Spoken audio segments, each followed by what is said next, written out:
എല്ലാ വഴികളും അടഞ്ഞതോടെ മുഖ്യമന്ത്രിയുടെ മകൾ വീണ വിജയൻ SFIOയുടെ മുന്നിൽ നേരിട്ടെത്തുകയാണ്.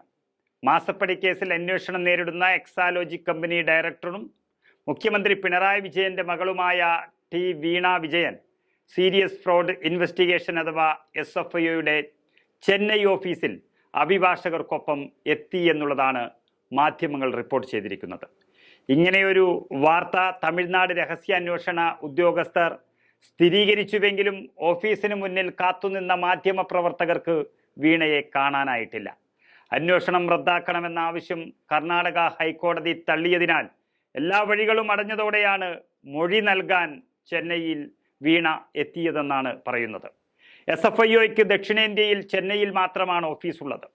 ബംഗളൂരു ROCയുടെ കണ്ടെത്തൽ പ്രകാരം വീണയുടെ കമ്പനിയായ എക്സാലോജിക്, കൊച്ചിയിലെ കരിമണൽ കമ്പനിയായ CMRL, അതുപോലെ സംസ്ഥാന പൊതുമേഖലാ സ്ഥാപനമായ KSIDC എന്നിവയ്ക്കെതിരെ SFIO അന്വേഷണം പുരോഗമിക്കുകയാണിപ്പോൾ.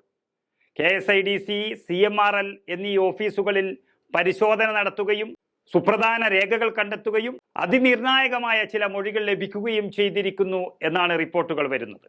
അതിനുശേഷം മുഖ്യമന്ത്രിയുടെ മകൾ ഉറപ്പിച്ചതാണ് ഏത് സമയവും SFIO ഇനി വന്നു കയറാൻ പോകുന്നത് തങ്ങളുടെ വീട്ടിലേക്കാണ് എന്നുള്ള സത്യം. അതുകൊണ്ട് തന്നെ നോട്ടീസ് അയപ്പിച്ച് വിളിപ്പിച്ചൊരു ചോദ്യം ചെയ്യലിന് ഹാജരാകുന്നതിന് പകരം വലിയ സീനില്ലാതെ തന്നെ കാര്യങ്ങൾ കൈകാര്യം ചെയ്യാനാണ് പരിപാടി എന്നതാണ് ഈ മൊഴി നൽകാനുള്ള നീക്കം എന്നാണ് അറിയുന്നത്. അഭിഭാഷകർക്കൊപ്പം എത്തിയ വീണ രാവിലെ 9 മണി മുതൽ 12 മണി വരെ ഓഫീസിൽ ചെലവഴിച്ചതായാണ് വിവരം ലഭിക്കുന്നത്.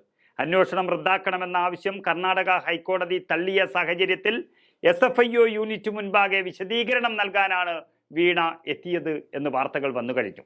എന്നാൽ അന്വേഷണത്തിന് നേതൃത്വം നൽകുന്ന അരുൺ പ്രസാദിനെ വീണ വിജയൻ നേരിൽ കണ്ടില്ല എന്നും വിവരം ലഭിക്കുന്നു. ദക്ഷിണേന്ത്യയിൽ ചെന്നൈയിൽ മാത്രമാണ് SFIOയ്ക്ക് ഓഫീസുള്ളത്. എന്തായാലും അന്വേഷണ സംഘത്തിന് ചില സുപ്രധാന രേഖകൾ കിട്ടിക്കഴിഞ്ഞു, ചില നിർണായക മൊഴികളും ലഭിച്ചു കഴിഞ്ഞു എന്നാണ് അറിയുന്നത്.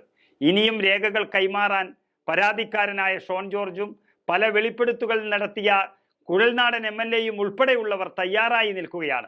അതൊക്കെ കൊണ്ട് തന്നെ ആദ്യം അന്വേഷണം റദ്ദു ചെയ്യിപ്പിക്കാൻ നോക്കി.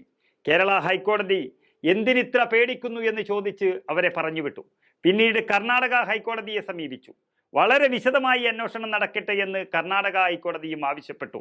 എല്ലാം കൂടിയാകുമ്പോൾ ആ ശുദ്ധമായ കൈകൾ അഴുക്കുകൾ പുരണ്ടതാണെന്ന് ജനങ്ങൾക്ക് മനസ്സിലായി തുടങ്ങി.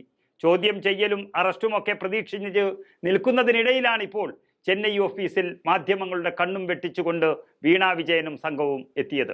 ഇതോടെ ഏതാണ്ട് ഉറപ്പിക്കാം ആവനാഴിയിലെ അസ്ത്രങ്ങൾ തീർന്ന വീണയാണ് ചെന്നൈയിൽ എത്തിയത് എന്ന്.